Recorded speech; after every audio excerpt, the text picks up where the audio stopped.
Hi, I'm Will Marshall here at Pyramind in San Francisco, and I'm here to show you an ear training and track analysis technique that I teach in the MM301 course we teach here, which is mixing and mastering in Ableton Live. And this is basically a really handy little technique for analyzing and understanding the way the frequencies of tracks that you really like fit together, understanding how the drums are tuned, understanding how all the layers kind of fit on top of each other, and being able to do a bunch of analysis of other people's material to give you a clearer understanding of how to put your own mixes together. Now I'm going to show you this technique, but the idea behind this is once you know how to do this, you can go away and do it as kind of almost a homework assignment, like do it 20, 30 times over the course of a couple of weeks. Look at a whole bunch of different examples and get an understanding of how different tracks fit together. For the purposes of this example, I'm using a track called Snorkle by a fellow New Zealand producer called Opiuo. It's awesome. And I'm choosing him because he has very simple arrangements. He has a very big, very kind of crystalline, heavy sound. And a lot of that is due to the way he stacks things on top of each other in kind of a well-ordered, well-structured way. So his production technique is impeccable, and it makes it really easy to analyze and understand.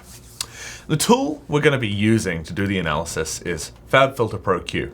The reason for that is really simple. Fab Filter will let us, if we have a single pole in our EQ, it'll actually let us click on this little headphone and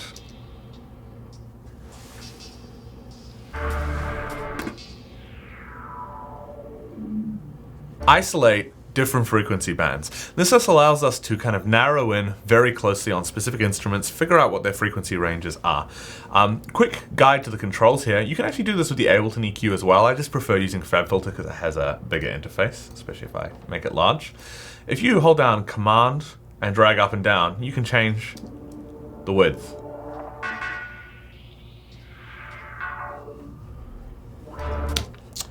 Now, to start with, in terms of how I approach this, I typically look at 2 or 3 sections in a track rather than trying to go through and analyze the entire track. And what I'll do is I'll look at each section and I'll look at the primary instruments in that section. So if we listen to the kind of first drop on Snorkle here,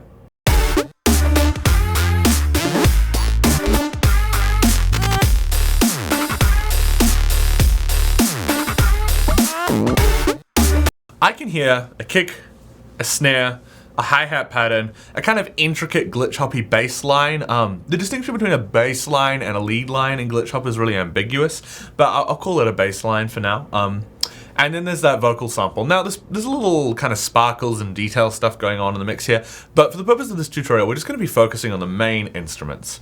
And typically what I do is isolate the frequencies of the kick and the snare first.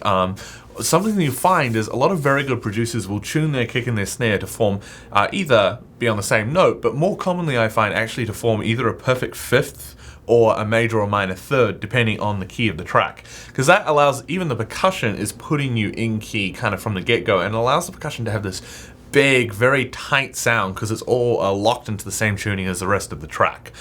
This is a really important core production technique, and I think something people often overlook, especially when they're trying to make heavy music, is a huge part of what makes sounds kind of click together and form that big wall of noise stack that we're often looking for, is the fact that they're all tuned to form big chords, either power chords or just kind of basic third chords as a rule.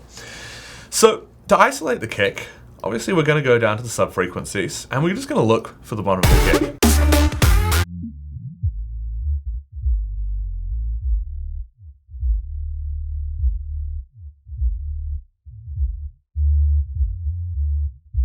Now, Fab Filter's interface is really good for isolating the sound of the kick here, but I actually find Ableton's EQ8 is a quicker way of working out what the exact pitch of a kick is. It just has a slightly nicer interface. So if we load up EQ8 like this, you can see the kick hovering around there. You can see that the kick is kind of around 49 Hertz. So my guess would be that this kick is in G. I think this track's in G from memory, so that makes sense. I'm actually gonna turn down the clip here by about 8 decibels and turn that back up to 0. The reason for that is just so the display here is a little easier to read.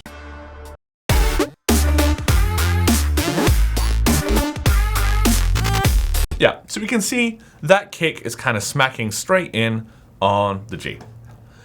Now, if we try and find the body of the snares will usually be kind of in this range. And a snare can be thought of basically as a tone, like the tone of the drum plus noise that's kind of on top of it, white noise, rattle noise, however you want to think of it. So snares are tuned instruments. They're actually very tonal. They have a very strong kind of fundamental. And the relationship between the kick and the snare is super important. So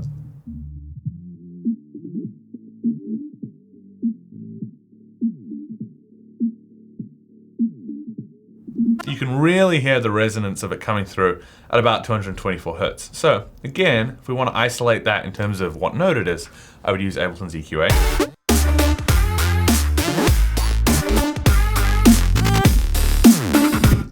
Like that. You can even do this. Use a little headphone icon. Not quite as good as Fab Filters, but... And if you mouse over there, you can see we're looking at an A sharp, or better known as a B flat. Now this track is almost certainly in G minor, and that means our kick is forming the 1 of the chord, and the snare is forming the minor third. So even the core percussion of this track is kind of reinforcing the fundamental tonality. Particularly because this is a funk track, it's not built around chord changes so much as it's built around a kind of funk style, hitting the 1 on the 1, and then kind of deviating from there and then snapping back to the 1. So the downbeat of each bar is typically kind of built on the 1. Everything else is fairly freeform. So this is kind of a classic funk approach to music. This music is very funk influenced, even though it's electronically produced. And so the fact that our kick and our snare are kind of alternating between our 1 and our minor 3 makes a lot of sense.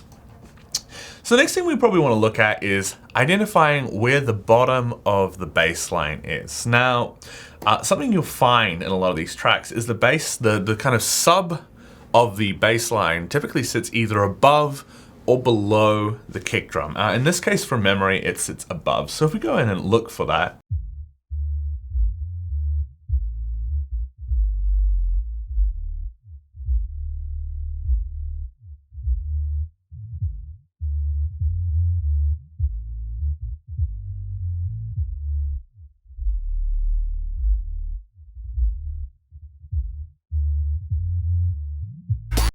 so you can hear, I think, obviously it's going to be quiet, and if you don't have a good monitoring system or great headphones, that will be really hard to hear. But you can hear that the bass line is moving essentially above the G. I'm not going to figure out the notes. I have a MIDI keyboard in front of me, but I don't have a piano to figure out exactly what's being played. But the kick is hitting on the 1, and then the bass is kind of moving above that, and then the kick snaps back to the 1. So they're together forming kind of a coherent musical expression. Now, that's everything, essentially, that's happening down in the sub frequency here. Just the bottom end of the kick and the bottom end of the sub. So if we move along, the next kind of frequency range to look at is this kind of 100 to 300 range in here. Now typically this can be a little bit of a messy area, like the kind of top of very bass sounds and the bottom end of other sounds can overlap here. But Opiuo does a very good job of keeping his tracks clean. So if we're looking,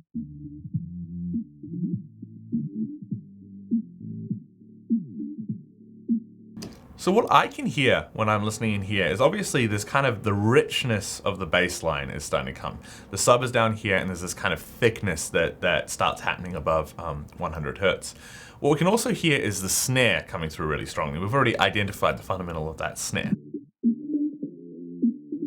But what we can also hear is the bottom end of that vocal sample is starting to come in here. Now, typically vocals are kind of hovering between 300-400 Hertz, and they're extending all the way up to around 5K. Female vocals are typically a little higher than male vocals. The voice box, the resonance of male vocals is lower, so they do have different profiles, but that's kind of the core shape. Your sibilants, like your S noises and your t noises, tend to be up here, kind of just below the hi-hats. But your the tones, the kind of identifiable singing parts of your voice happen surprisingly low, even on a female vocalist who has what we hear is quite a high voice.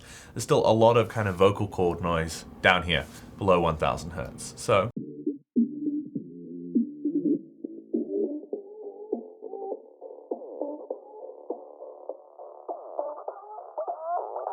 something you'll note, I mean, this is fairly obvious, but still, you cannot hear the hi-hats or any of the kind of snappiness of the snare, nor can you really hear much of the kick at all. The kick has a snap that's up here and it has a sub hit down here, but there's very little going on, especially in the middle in the kick sound. So what you're starting to get here is the richness of that bass line. Now this is a very big glitch hop bass, and those tend to be kind of a full extension sound from kind of, 4-5 hertz, kind of that buzziness on top, all the way down to the sub. Although often they're kind of dipped through this frequency range anywhere between like 400 and 3000 hertz, just to make room for other things. So in this case, the bass is trying to coexist with the vocal sample, and so there's probably been some kind of gentle dipping on that bass line around the vocal sample to make room for it.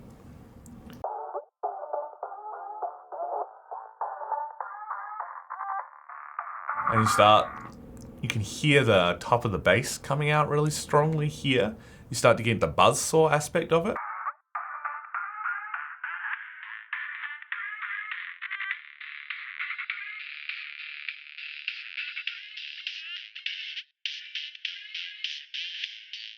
So once you start getting up into this 2000, 3000 range, weirdly enough, you've actually lost quite a lot of the vocal sample. Like that vocal sample, kind of when I initially listened to the track, it feels quite high, but there's kind of the texture, the kind of edge of the vocal sitting up here. But there's not much of the body of the vocal, that vocal cord sound. So this is something I'm often surprised by when I intuitively think of vocals, is there's often a bit of a dip through this kind of 1 to 3 or 4K range where definitely it's an important part of how the vocal sounds, but it's not actually that loud. The loud parts are the sibilants, which are a little bit higher, or the vocal cord noises, which are a lot lower. We can also hear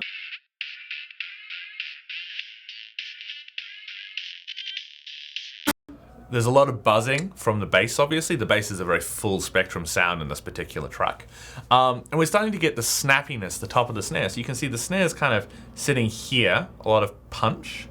And it's also sitting down here, and then the vocals tucked in kind of on top of it, and then kind of coexisting with it up here.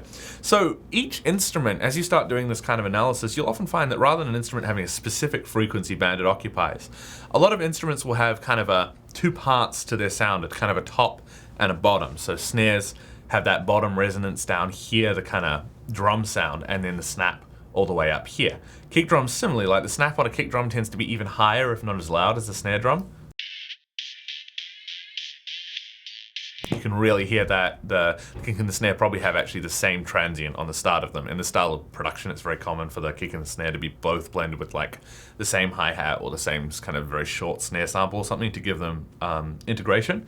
But the kick typically has an even higher transient and then an even lower fundamental, but kind of very little going through this frequency group here. So it's important to think of that in kind of, you'll have a peak and then a trough and then a peak, and that trough makes space for other instruments to kind of fit in.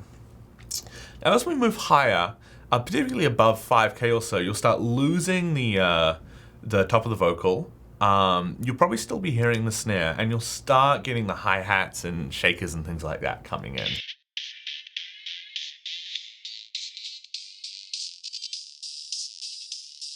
I think of 5K as a really important frequency point because it's kind of the crossover where I feel the top of all the melodic elements really starts to fade out here. A lot of melodic stuff has kind of a nice crystalline buzzing top to it that, often extends as far up as 12K or so. But the kind of tonal sounding frequencies tend to start to end around 5K and really end thoroughly at around 8K to my ears. So this 5K area is a crossover point between your high frequency stuff, like your hi-hats and things like that, the top of your vocals, and they kind of overlap around here, and then your snare moves over the whole of it, because snares have a lot of kind of hi-hat style rattle. Those snares typically don't go as high as hi-hats.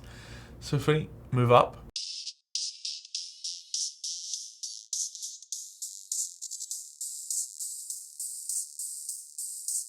once you hit 8K, you basically can't hear the vocal at all. Like, it's kind of buried in there. There's a little bit of just hissiness on top of the sample, but it's very quiet, and the hi-hats and the snare are coming through extremely strongly. You'll also note the top of the kick is coming through strongly, although arguably, in terms of how this track was produced, the top of the kick may well have actually been a hi-hat, the same hi-hat blended into both the kick and the snare to give them that kind of gelling integration. As I said, a super common technique. So if we move up higher and zoom in a little more.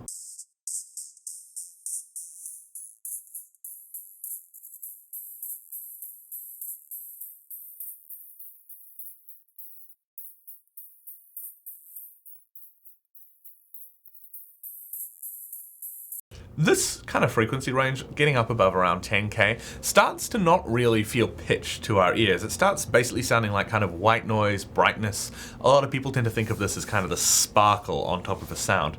So in this case, there's a little bit coming through from the snare, there's nothing from the kick, there's nothing from the vocal. You'll also notice that the bass is kind of leveled out here. So something we can do to really get our heads back around that bass is go all the way down to the fundamental of the bass and actually zoom all the way up to the frequency, all the way up the frequency range to the top.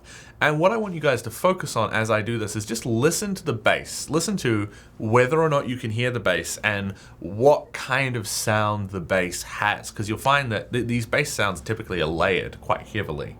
And you'll find the part that shines through has very different characteristics depending on where you are in the frequency kind of spectrum. So I'm gonna make it a little broader because this is a nice kind of soft touch thing. Just listen to how loud the bass feels and what it sounds like.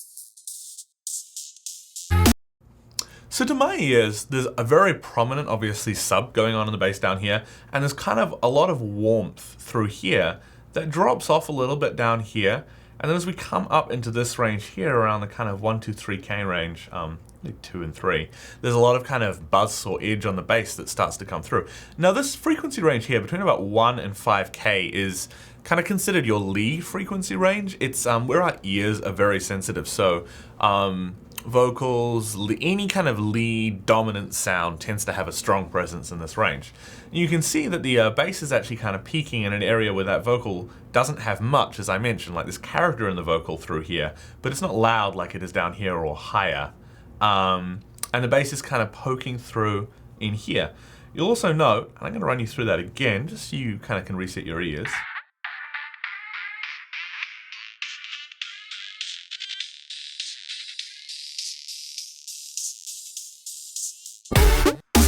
Once you start getting up around the 5K mark, that bass is rolling off quite aggressively. Typically when I do a bass like this, I roll it off at 8K or so, but kind of a gentle roll off so it extends further back. So even though the bass does have kind of a percussive edge to it, it's got that distortion and a little bit of bite up there, it's gentle and it's definitely been rolled off by the time you get up here. So that's it. Something really important to note about what we've done in terms of the analysis here is this drop is big and it's heavy and it sounds fat. But when you actually break it down component to component, there are some hi-hats, a kick, a snare, a vocal chop, and a bass line. And that's it. There are 5 elements in this track at this point. And one of the reasons I really love using Opiuo tracks as kind of demonstrations of how mixes work, and in particular the relationship between mixing and composition, is he is very good about using minimal number of elements at each kind of point in his production, but changing up the elements that are in the song at different points. So I'm not going to dig into the breakdowns and the kind of built intros and stuff particularly heavily, because obviously with no heavy sounds in them, they're much more freeform. But if we go to the kind of second, I think it's the final drop in this track.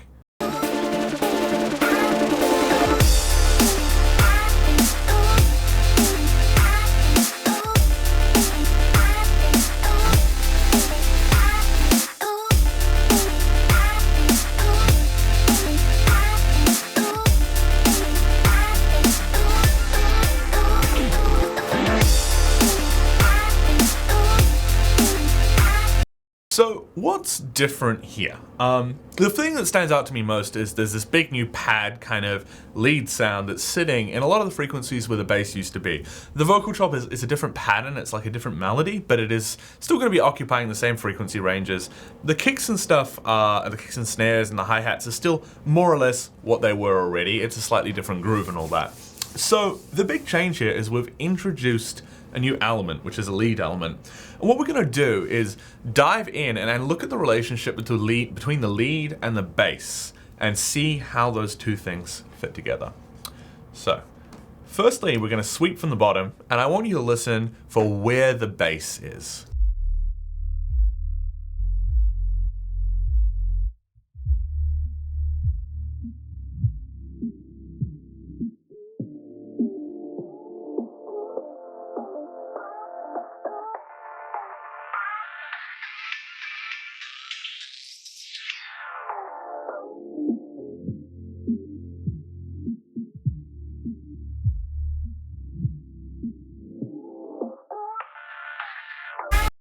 And secondly, I'm going to sweep from the top, and I want you to listen to that big, long, sustained kind of almost paddy lead sound, and listen to where that sits.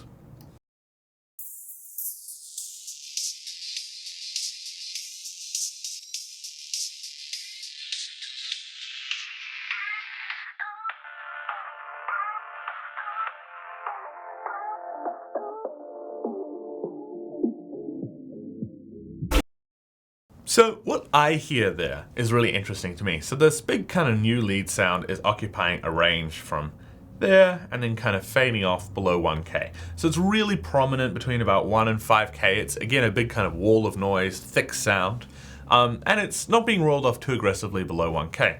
But something you'll notice about the bass is it's almost gone. There's sub still sitting there.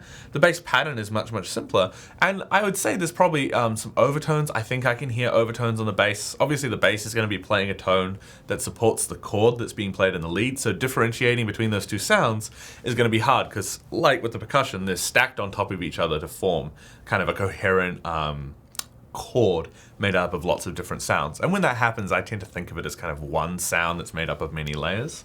But what I would say he's done in this instance is used essentially the same bass patch, but just low passed it really aggressively. So he's cut all of that kind of high buzzing sound out of the bass patch and really just left the sub and some of the warmth in there. And then he's tucked that in underneath the new high lead. So this is one additional element, but when he brings this additional element in, he cuts very heavily from the bass to make room for it. So that is kind of, it's very, very simple when you analyze it, but sometimes I think if you just listen to this music and kind of rock out to it, you wouldn't necessarily realize exactly what's going on technically. So what I find when I analyze tracks like this is I'm kind of always surprised at how simple the techniques being used actually are, but how effective they are. And in particular, I'm surprised at how few layers good tracks typically have, and how willing a producer is to kind of add or remove sounds from the overall composition, so that each kind of individual part is very simple and kind of easy to mix. So you can kind of see, like, although obviously Opiuo's mixing and the way he kind of EQs his sounds is very, very good, he's also composed this track in a way that makes it fundamentally easy to mix. He's not grappling with lots of potentially conflicting sounds. He's just stacking everything up in this very pure, very straightforward way that allows him to get this big, heavyweight sound. So let's do another listen and see if there's anything else going on here that we should pick out.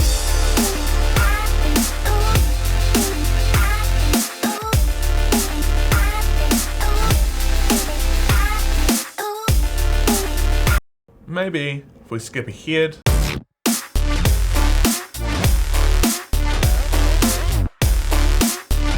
Yeah, so this section here is kind of a new idea that has a new synth sound in it. So if we listen,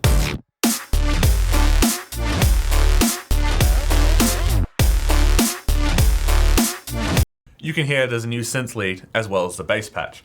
And something I actually want to show you, which is a really great compositional technique that Opiuo uses, is while there are two big sounds here, a big bass and a big lead, you'll notice they basically never play at the same time.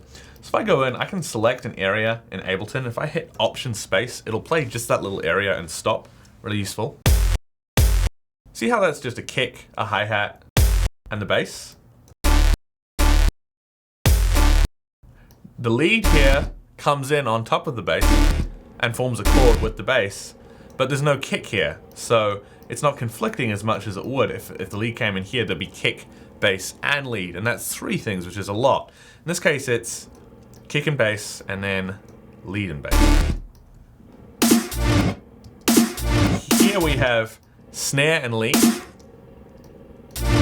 and here we have lead and bass again. So something you'll notice is 2 elements, 2 elements, 2 elements, 2 elements. So he's actually composed the track in a way that only 2 sounds are sounding at once all the way through. So even though we have this big and quite intricate sound in this instance, it's incredibly simple, I think, to mix this kind of stuff, because literally there are 2 things to think about at any given point, and the relationship between 2 things is fairly easy to get your head around. So it's not all layered up and unnecessarily intricate. He just kind of composes and slices things up in such a way that only a few things are hitting at once.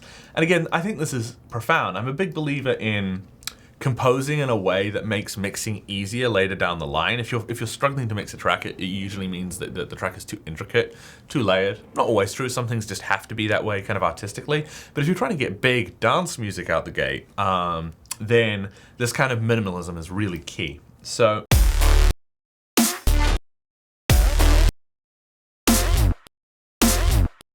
you can see there's just this beautiful, neat structure to the way this whole section's done.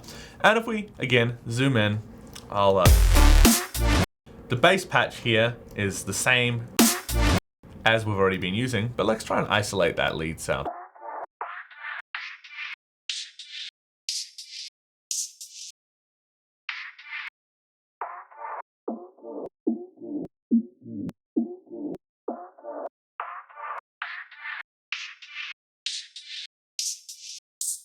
That lead sound has basically exactly the same kind of frequency, profile, and presence as the vocal sample. In fact, now I'm thinking about it, I think that lead might actually have been constructed from the vocal sample. I just didn't realize that until just now. So you can see that there are kind of through this track, ignoring the breakdowns and things, but like I said, breakdowns are just very easy to mix by comparison, so I don't worry about them too much. There is a bass, which is either low passed or not low passed. There is a vocal, which is kind of used as a lead sound. And then there is a lead paddy sound, which is used kind of as an extension of the bass. And that's pretty much it. I mean, obviously, if we went through this track, there's a lot of fills and glitches and details and edits and stuff. But the core structure of the song is really quite simple. So what I love about doing this kind of analysis is that it lets me see how simple a lot of the compositions people use actually are, or the arrangement techniques in terms of layering are always simpler and more straightforward than I realized. My temptation as a producer is always to put lots of layers in all at once and try and make a track interesting by over detailing it. But what the really good producers pretty consistently do is make things interesting by constantly changing. So there's a lot of room for a track like this, which is shifting all the time, but at any given point, the way it's layered together is still really minimalistic and really straightforward.